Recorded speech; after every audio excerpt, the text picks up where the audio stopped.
किसी ने क्या खूब कहा है, जो हमें खुश रखने के लिए अपने सारे दुख छुपाते हैं, खुद भूखे रहते हैं, पहले हमें खिलाते हैं। मत करना यारों अपमान कभी उस इंसान का, क्योंकि धरती पर भगवान का साया माता पिता कहलाते हैं। जी हाँ दोस्तों, मैं लेकर आया हूँ एक पिता पुत्र की ज़बरदस्त इमोशनल स्टोरी। यह कहानी हमें अपने माता पिता की अहमियत बताएगा। तो आइए ध्यानपूर्वक सुनिएगा, क्योंकि इस कहानी का शीर्षक ही है पिता का आशीर्वाद। गुजरात के खंभात के एक व्यापारी की यह सत्य घटना है।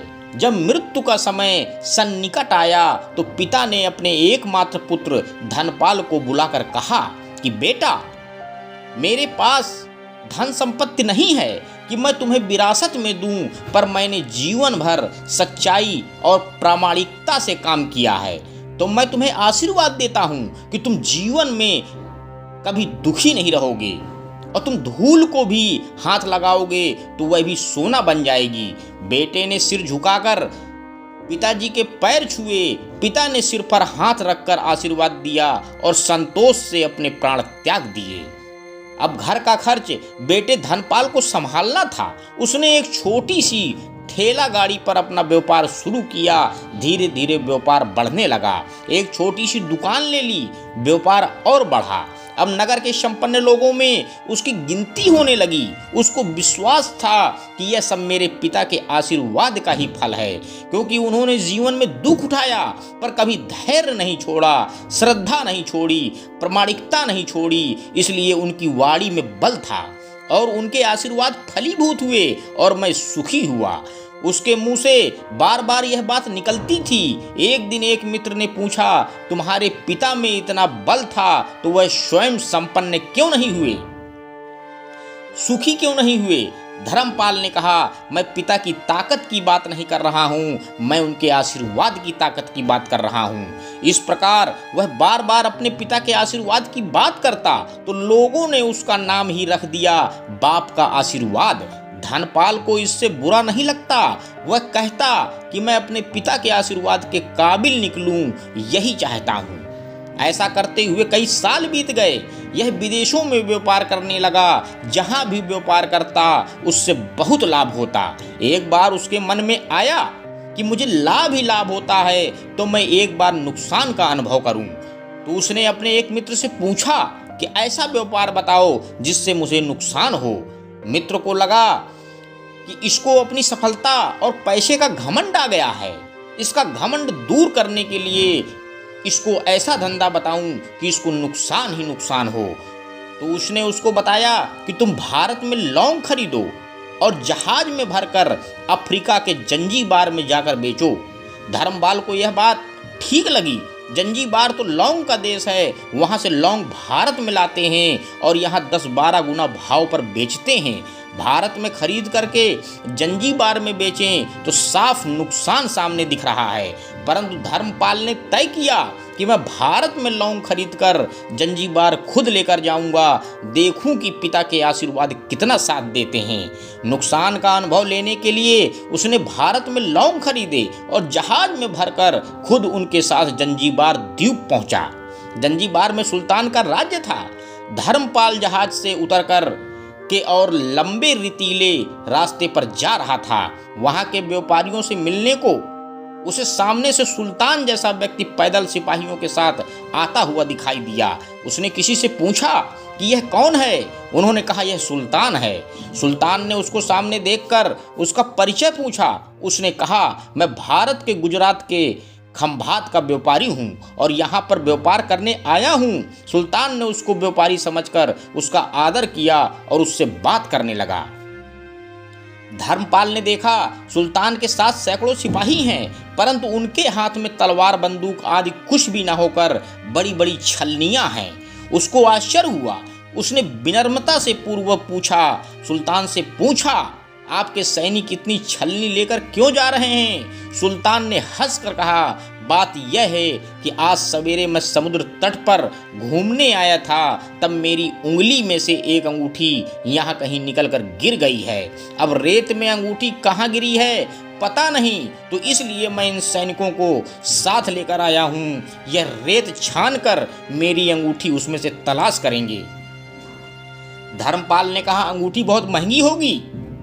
सुल्तान ने कहा, नहीं, उससे बहुत अधिक कीमत वाली अनगिनत अंगूठी मेरे पास है, पर वह अंगूठी एक फकीर का आशीर्वाद है। मैं मानता हूँ कि मेरी सल्तनत इतनी मजबूत और सुखी उस फकीर के आशीर्वाद से है, इसलिए मेरे मन में उस अंगूठी का मूल्य सल्तनत से भी ज्यादा है। इतना कहकर के सुल्तान ने फिर पूछा, बोलो सेठ, इस बार आप क्या माल लेकर आए हो? धर्मपाल ने कहा कि लौंग। सुल्तान के आश्चर्य का ठिकाना नहीं रहा। यह तो लौंग का ही देश है सेठ, यहाँ लौंग बेचने आए हो? किसने आपको ऐसी सलाह दी है? जरूर वह आपका कोई दुश्मन होगा। यहाँ तो 1 पैसे में मुट्ठी भर लौंग मिलते हैं, यहाँ लौंग को कौन खरीदेगा और तुम क्या कमाओगे? धर्मपाल ने कहा, मुझे यही देखना है कि यहाँ भी मुनाफा होता है या नहीं। मेरे पिता के आशीर्वाद से आज तक मैंने जो धंधा किया उसमें मुनाफा ही मुनाफा हुआ, तो अब मैं देखना चाहता हूँ कि उनके आशीर्वाद से यहाँ भी फलते हैं या नहीं। सुल्तान ने पूछा, पिता के आशीर्वाद, इसका क्या मतलब? धर्मपाल ने कहा, मेरे पिता सारे जीवन ईमानदारी और प्रामाणिकता से काम करते रहे, परंतु धन नहीं कमा सके। उन्होंने मरते समय मुझे भगवान का नाम लेकर मेरे सिर पर हाथ रखकर आशीर्वाद दिए थे कि तेरे हाथ में धूल भी सोना बन जाएगी। ऐसा बोलते बोलते धर्मलाल नीचे झुका और जमीन की रेत से एक मुट्ठी भरी और सम्राट सुल्तान के सामने मुट्ठी खोलकर उंगलियों के बीच में से रेत नीचे गिराई तो धर्मपाल और सुल्तान दोनों का आश्चर्य का पार नहीं रहा। उसके हाथ में एक हीरे जड़ित अंगूठी थी। यह वही सुल्तान की गुमी हुई अंगूठी थी जो रेत में कहीं खो गई थी। अंगूठी देखकर सुल्तान बहुत प्रसन्न हो गया। वह बोला, वाह खुदा, आपकी करामात का पार नहीं, आप पिता के आशीर्वाद को सच्चा करते हो। धर्मपाल ने कहा, फकीर के आशीर्वाद को भी वही परमात्मा सच्चा करता है। सुल्तान और खुश हुआ, धर्मपाल को गले लगा लिया और कहा, मांग सेठ, तू क्या मांगना चाहता है? आज तू जो मांगेगा मैं दूंगा। धर्मपाल ने कहा, आप 100 वर्ष तक जीवित रहो और प्रजा का अच्छी तरह से पालन करो, प्रजा सुखी रहे, इसके अलावा मुझे कुछ भी नहीं चाहिए। सुल्तान और अधिक प्रसन्न हो गया। उसने कहा, सेठ, तुम्हारा सारा माल मैं आज खरीद लूंगा और तुम्हारी मुंह मांगी कीमत दूंगा। इस कहानी से शिक्षा मिलती है कि पिता के आशीर्वाद हो तो दुनिया की कोई ताकत कहीं भी तुम्हें पराजित नहीं होने देगी। पिता और माता की सेवा का फल निश्चित रूप से मिलता है, आशीर्वाद जैसी कोई संपत्ति नहीं।